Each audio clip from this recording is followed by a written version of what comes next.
Il a été souhaité par Ali Bongo après sa réélection contestée d'août 2016. Le dialogue politique inter-gabonais qui se tient depuis le 18 avril dernier tire à sa fin. Un dialogue censé apaiser un pays déchiré par la crise post-électorale. Seulement, voilà, les discussions se déroulent en l'absence du principal opposant Jean Ping, qui refuse toujours de reconnaître sa défaite à la dernière présidentielle. Après un mois de dialogue, où en sommes-nous? Analyse avec un Gabonais de la diaspora. Pantaleon Victor Nguema-Ndoumé est notre invité. Vous êtes journaliste, analyste politique et président du mouvement patriotique Sauvons le Gabon. Merci d'avoir répondu à notre invitation. C'est moi qui vous remercie.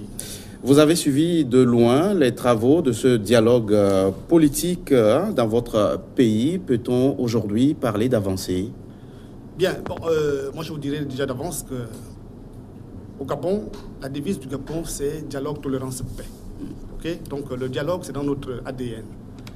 Mais seulement que ceux qui ont convoqué ce dialogue ne sont pas aptes à sortir du Gabon de la crise que le Gabon connaît actuellement. Parce que la crise que le Gabon connaît actuellement, elle est profonde. Elle est profonde. Moi je me dis, un simple dialogue, un simple congrès du PDG et ses alliés ne suffirait pas, n'est-ce pas, de sortir du Gabon de cette crise. N'est-ce pas? Donc pour moi, ce dialogue initié par Ali Bongo est une farce. Un dialogue politique ou un congrès du parti au pouvoir? Pour moi, c'est un congrès du parti au pouvoir. Parce qu'il y a des opposants qui participent à ce dialogue. Ah d'accord. Là, vous faites bien de parler des opposants. Mais de quels opposants s'agit-il? De quels opposants s'agit-il? Des personnes qui n'ont pas de parti politique national? Des personnes qui ont des partis politiques qui se résument à leur famille, à leur quartier, à leur province, à leur village? C'est des opposants, ça? Pour moi, non. Alors, la main tendue du président Ali Bongo était adressée à toute la classe politique. Et pourquoi l'opposition, avec à sa tête Jean Ping, a refusé d'aller à ces discussions? Vous savez que nous sortions d'une élection présidentielle, n'est-ce pas, dont M. Ali Bongo a perdu, n'est-ce pas? Il n'est pas apte à convoquer un quelconque dialogue avec les Gabonais. Parce que Ali Bongo n'a pas gagné les élections. La seule personne qui devait être apte à convoquer ce dialogue, c'est le président Ali Bongo qui a été proclamé vainqueur de la dernière présidentielle par la Cour constitutionnelle. Proclamé, vous avez dit, mais tout le monde le sait. C'est un secret pour personne. La communauté internationale l'a reconnu qu'Ali Bongo n'a pas gagné les élections présidentielles du Gabon de 2016. Ce n'est un secret pour personne. Donc M. Ali Bongo n'était pas apte à convoquer ce dialogue. Pour moi, c'est une farce, ce dialogue. Parce que l'issue de ce dialogue, nous le connaissons déjà tous. Nous connaissons déjà tous l'issue de ce dialogue. Quelle est l'issue, selon vous? Mais aujourd'hui, me semble-t-il, hier déjà, il y a eu, on parle d'avancée. Mais là, on parle d'avancée. C'est quoi les avancées pour eux? Selon eux, les avancées, c'est parce que les opposants, soi-disant opposants qui sont à ce dialogue, vont rentrer au gouvernement. Ça, là, on le savait déjà. C'était l'issue. Vous savez, le Gabon, depuis l'avènement de la démocratie, nous avons connu la conférence nationale. Sur la conférence nationale, le Gabon a connu deux accords. Okay? Les accords de Paris en 1994 et les accords d'Arambo en 2006. Ces accords ont mobilisé toute la classe politique, opposition et majorité présidentielle. Qu'est-ce qui s'est passé? Tout ce qui se dit aujourd'hui à ce fameux dialogue, à ce congrès du PDG, qui se dit aujourd'hui à ce congrès du PDG aujourd'hui, ça a été dit. Ça a été dit. Pendant la conférence nationale, nous avons eu la meilleure constitution. Une très bonne constitution. Mais c'est les mêmes aujourd'hui qui se retrouvent à ce congrès, malheureusement, qui ont tout sapé pour que nous revenions à ce que nous avons aujourd'hui. Que moi je n'appelle pas constitution, c'est une prévia du PDG. Alors, Ali Bongo a été proclamé vainqueur de la dernière présidentielle. C'est une chose, il est aux commandes et c'est lui qui convoque le dialogue politique. Est-ce que le refuser était la meilleure option pour l'opposition avec à sa tête Jean Ping? Bon, en fait, vous devez reconnaître une chose. Le Gabon traverse une crise profonde et réelle. Mais cette crise ne dépend pas de Jean Ping et d'Ali Bongo. Pour moi, il y a quatre acteurs. Quel diagnostic faites-vous de la crise que traverse votre pays? Aujourd'hui, il y a quatre acteurs dans cette crise. Il y a le camp Ali Bongo, il y a le camp de Jean Ping, il y a le camp des transhumants. Les transhumants, c'est les membres des partis politiques, les membres des associations, les membres de la société civile. qui pour moi, ces 3 camps représentent 25% du corps électoral gabonais. Et il y a le camp des rejetés de la société, des rejetés de la République, des exclus de la République. Qui sont-ils? Le peuple gabonais, qui représente 70% du code électoral. C'est ce peuple qui en a marre. C'est ce peuple qui dit non. C'est ce peuple qui ne veut plus de ce régime cinquantenaire. Ça n'a rien à voir avec Ping. Ça n'a rien à voir avec Ping. C'est le peuple gabonais qui représente 70% du corps électoral gabonais qui ne veut plus de ce régime centenaire. Donc, cinquantenaire. Donc aujourd'hui...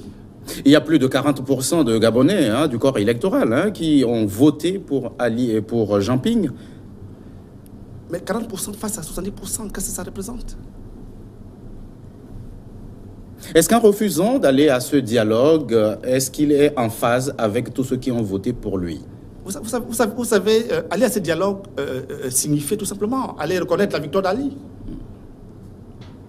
Aller reconnaître la victoire d'Ali. Et c'est ce qui se passe aujourd'hui. Tous ceux qui sont partis, c'est des gens qui ont fait allégeance dès la proclamation des résultats. C'est des gens qui ont fait allégeance. Vous voyez un peu aujourd'hui, moi je me dis... Mais il y a quand même des opposants du camp de Jean Ping qui ont fait défection, qui sont allés à ce dialogue. Malheureusement, vous savez qu'aujourd'hui, moi je me dis Jean Ping, le pauvre, moi, je crois qu'il a été un peu victime de ces mêmes personnes.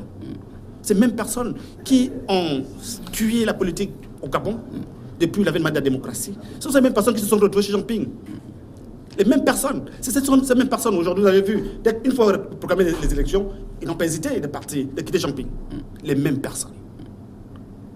C'est ces mêmes personnes-là, aujourd'hui, qui sont prêts à rentrer dans un gouvernement dont on ne connaît même pas les applications. Aujourd'hui, quand on parle de gouvernement au Gabon, parlons-en.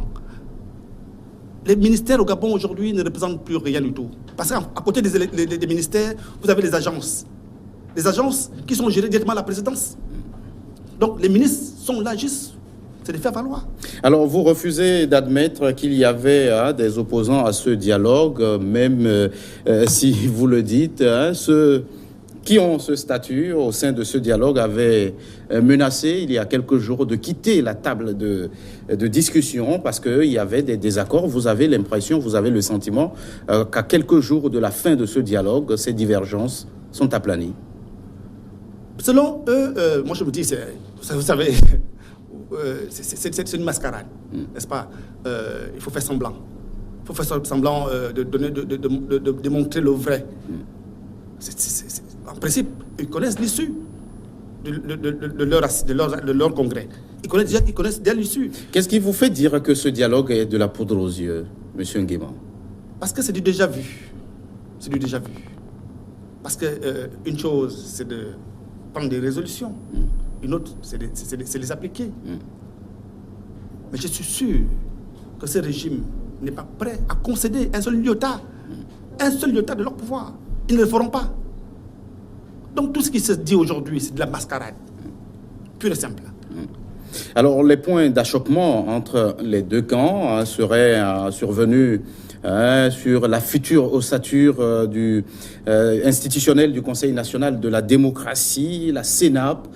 Pourquoi les statuts de ces institutions cristallisent le débat au Gabon? Vous savez que la CENAP a été mise en place depuis les accords de Paris.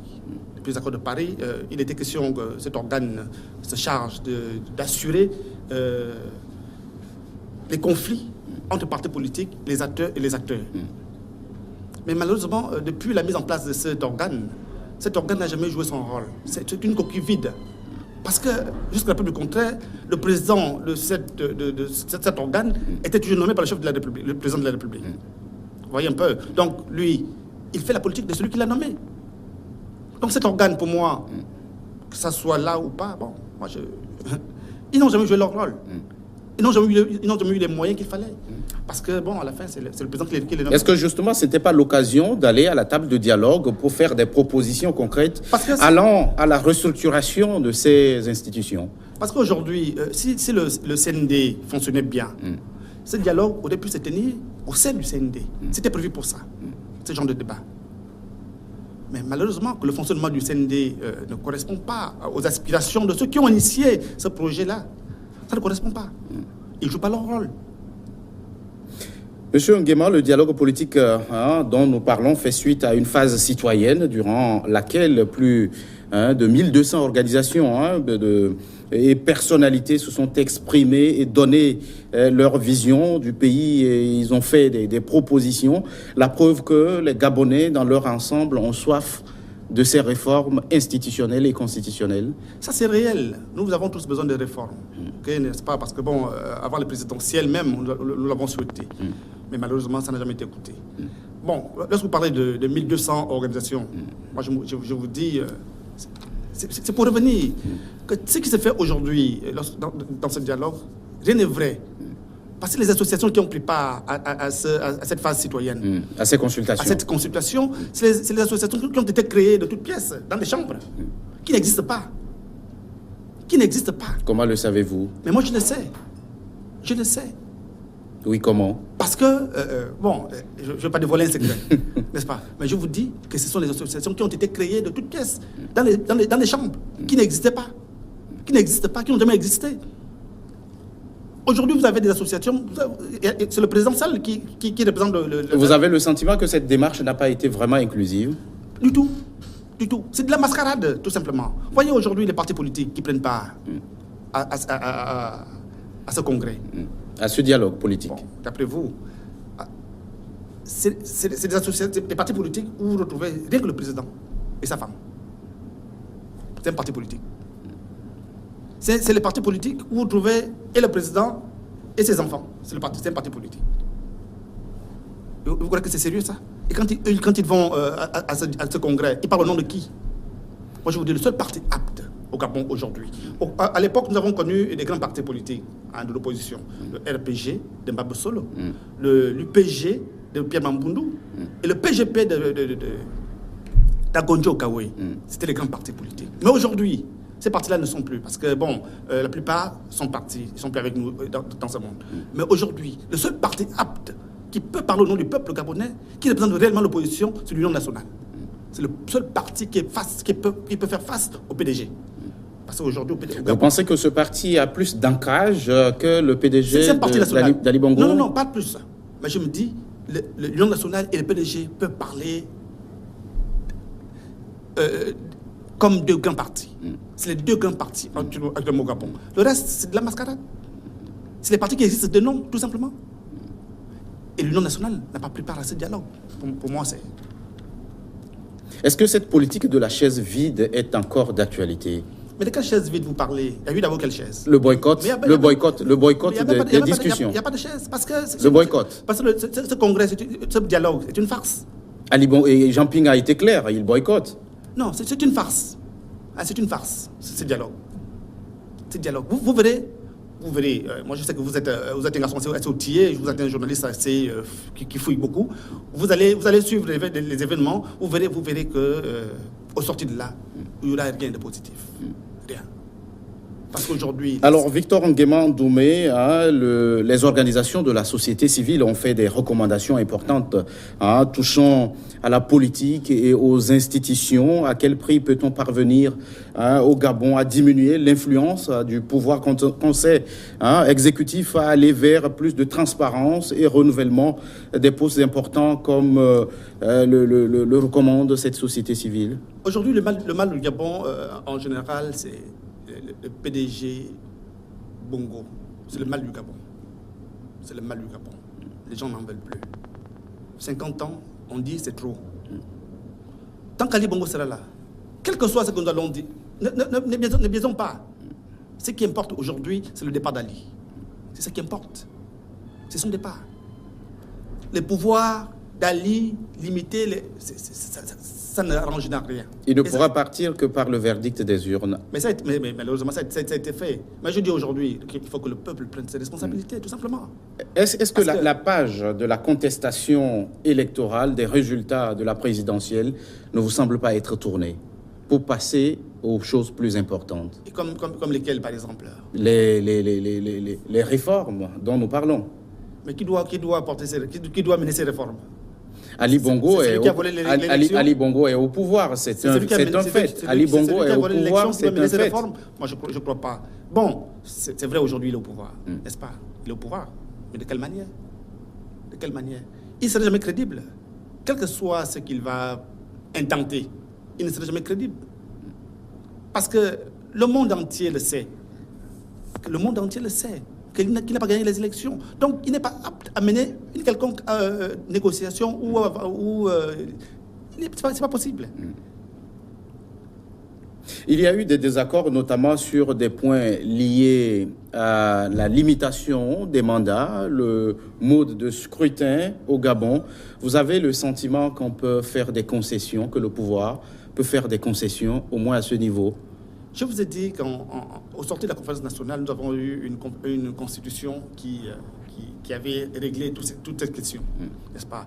La limitation des mandats, le mode de scrutin. Aujourd'hui, au Gabon, c'est un mandat de 7 ans et la Constitution autorise le président à se représenter autant de fois qu'il le voudra. Moi, je vous dis, au sortir de la conférence nationale, la Constitution que nous avons eue réglait toutes ces questions. Mais c'est les mêmes personnes aujourd'hui qui se retrouvent avec Ali et même avec Jean Ping qui ont taillé une constitution sur mesure pour le président Bongo. Moi, aujourd'hui, ça rattrape tout le monde. Ça rattrape tout le monde. Est-ce que ces personnes-là, aujourd'hui, ce qu'ils font, c'est juste pour retarder l'alternance au pouvoir? Ils ne le feront jamais. Ils ne le feront jamais. Et Jean Ping, on ne va pas le perdre de vue, il a fait partie du PDG. Jean Ping a fait partie du PDG, comme d'ailleurs beaucoup. Il n'est pas interdit de reconnaître que l'on a fait fausse route. Et beaucoup l'ont reconnu, que nous sommes trompés. Il faudrait que nous rétablissions les choses. Parce que c'est nous qui avons causé ces problèmes et c'est nous qui devons les régler. Et beaucoup aujourd'hui se retrouvent avec Jean Ping et dans l'opposition, même s'ils ont été avec le PDG, mais comme ils reconnaissent que c'est de leur faute. Il faut réparer cela. Et c'est dans les questions aujourd'hui. Et vous ne croyez pas qu'on puisse enregistrer des acquis à ce niveau? La limitation des mandats, le mode de scrutin? Mais je suis un peu sceptique à ce niveau. Ali Bongo ne le fera pas. N'est-ce pas? Lui, la Constitution telle qu'elle est aujourd'hui l'arrange. L'arrange. Parce que si Ali Bongo était un démocrate, la première chose qu'il aurait pu faire quand il a pris le pouvoir en 2009, par la manière dont nous tous nous savons, il aurait pu prendre cette mesure forte, modifier la Constitution. Parce qu'il sait que cette Constitution avait été taillée sur mesure pour le président Bongo. Mais comme ça l'arrange, il ne va pas le faire. C'est un peu dommage, mais c'est ça la réalité. Ils ne le feront jamais. Ils vont terminer leur congrès, ils vont dire des choses, mais ces choses-là ne seront jamais appliquées. Ils vont terminer le dialogue politique, vous voudriez dire, Ali Bongo, avec toute la pression internationale à l'issue de la présidentielle. Vous n'avez pas le sentiment qu'il peut faire des concessions? Si Ali Bongo avait la volonté politique de pouvoir changer quoi que ce soit, moi je crois qu'il aurait pu le faire depuis 2009. Parce que c'est depuis 2009, depuis qu'il a pris le pouvoir par le coup d'État électoral, c'est depuis là que les gens crient. C'est depuis là que les gens crient. Mais malheureusement, il n'a jamais fait fi. Pour lui, ce qui l'intéresse, c'est le pouvoir. Ce n'est pas le Gabon qui l'intéresse, c'est le pouvoir qui intéresse Ali Bongo. Donc, quel que soit ce que vous allez dire, même si les gens doivent mourir, aujourd'hui, je vous dis que la crise que le Gabon connaît aujourd'hui n'est pas seulement politique. C'est une crise économique, sociale. Mais il s'en fout du reste. Ce qui l'intéresse, c'est son pouvoir. Aujourd'hui, il y a des gens qui n'arrivent plus à avoir 2 repas par jour. 2 repas corrects. Même si vous avez déjà un seul, je crois que c'est déjà mieux. Alors Jean Ping continue de refuser à reconnaître la victoire du président Ali Bongo à la dernière élection présidentielle. Jusqu'où peut aller l'homme? Jean Ping était dans sa contestation, jusqu'où peut-il aller? Jean Ping, je pense, parce que moi c'est pas mon idole politique, je ne le défends pas, n'est-ce pas? Moi je défends le peuple qui souffre, je ne défends pas Jean Ping. Moi je suis du côté du peuple, n'est-ce pas? Mais Jean Ping, quand je l'observe, c'est un démocrate. C'est un démocrate, il sait pertinemment qu'il a gagné les élections. Et il s'adresse à la communauté internationale de rétablir les choses, de remettre les choses à leur place. Il fait confiance à ces institutions. Pour lui, il sait qu'il a gagné. Et nous tous, nous savons. La communauté internationale le sait. Et cette communauté internationale ne lui remettra pas le pouvoir. Ben, il fait confiance. Il fait confiance. Parce que c'est le seul moyen. C'est le seul moyen dont il peut disposer. C'est de faire recours à la communauté internationale. Parce quelle marge de manœuvre la communauté internationale a au Gabon? Ils l'ont fait ailleurs. Ils l'ont fait ailleurs. Vous savez, tout est une question de volonté. Quand ils veulent se débarrasser, quand ils veulent faire partie d'un régime, ils le font. N'est-ce pas? On a vu au Burkina Faso, quand ils ont pris la décision de faire partie de Blaise Compaoré, il est parti. On a vu récemment en Gambie, lorsqu'ils ont pris la décision de faire partie de Yaya Jammeh, il est parti. Et vous vous dites démocrate, Victor Nguema Ndoumé, et c'est la communauté internationale qui doit faire la loi dans des pays souverains? Ben, malheureusement, la souveraineté, oui, c'est vrai, nous sommes souverains, mais bon... Plus de 50 ans après les indépendances. On n'a jamais été responsable. On n'est pas responsable. C'est dommage, on n'est pas responsable. Après plus de 50 ans, l'Afrique n'a jamais voulu se libérer. Parce que tout ce que nous avons aujourd'hui qui prennent le pouvoir chez nous, c'est des petits ambitieux. C'est des gens qui ne pensent qu'à eux. Mais est-ce qu'on peut parler de démocratie, on peut parler de développement chez nous s'il n'y a pas de démocratie? Non. On ne peut pas parler de développement s'il n'y a pas de démocratie. Et tout ce que nous avons qui arrive là, c'est des gens des petits ambitieux, tout simplement. Et faut-il attendre, selon vous, que les lois nous soient dictées d'ailleurs? Ben, si l'élève n'a pas encore compris de leçon, ben, écoutez, le maître va continuer à le talocher, c'est clair. Qui est élève de qui? Ben, l'Afrique va continuer, puisqu'on on le veut, on veut garder cette position d'élève face à l'Occident, mais on va continuer à rester élève. C'est tout clair. On n'a jamais voulu grandir. On n'a jamais voulu grandir. Avec le changement à la tête du pouvoir en France, Emmanuel Macron est à l'Élysée. Nous avons vu avec Hollande des relations un peu refroidies entre Libreville et Paris. Vous avez le sentiment qu'aujourd'hui, avec l'arrivée d'Emmanuel Macron, quelque chose peut changer dans les relations entre Paris et Libreville? Mais moi déjà, Emmanuel Macron, lors de sa première sortie au Mali récemment, il ne m'a pas vraiment convaincu dans ses propos. Parce que lorsque Emmanuel Macron dit que la France restera du côté des pays menacés par le terrorisme, mais c'est que le président Macron ne va pas chercher, c'est qu'est-ce qui cause ce terrorisme-là? Qu'est-ce qui cause ce terrorisme? C'est ça le nœud du problème. Si nous voulons aujourd'hui que l'Afrique se libère de ces choses, il faut soigner le mal à la racine. Le mal à la racine, c'est ces régimes cinquantenaires qui ont appauvri le peuple, qui ont appauvri les peuples, qui ont affamé le peuple. Et c'est ça qui amène le terrorisme. Parce que ces gens-là, où est-ce qu'ils vont recruter leurs membres? C'est dans les milieux où la pauvreté sévit. Ce sera votre analyse, Victor Pantaleon Nguema Ndoumé. Merci d'avoir répondu à notre invitation. Merci pour votre analyse sur le dialogue politique dans votre pays, le Gabon. Vous êtes journaliste, analyste politique et président du mouvement patriotique Sauvons le Gabon. Merci aussi à vous qui êtes restés à notre compagnie.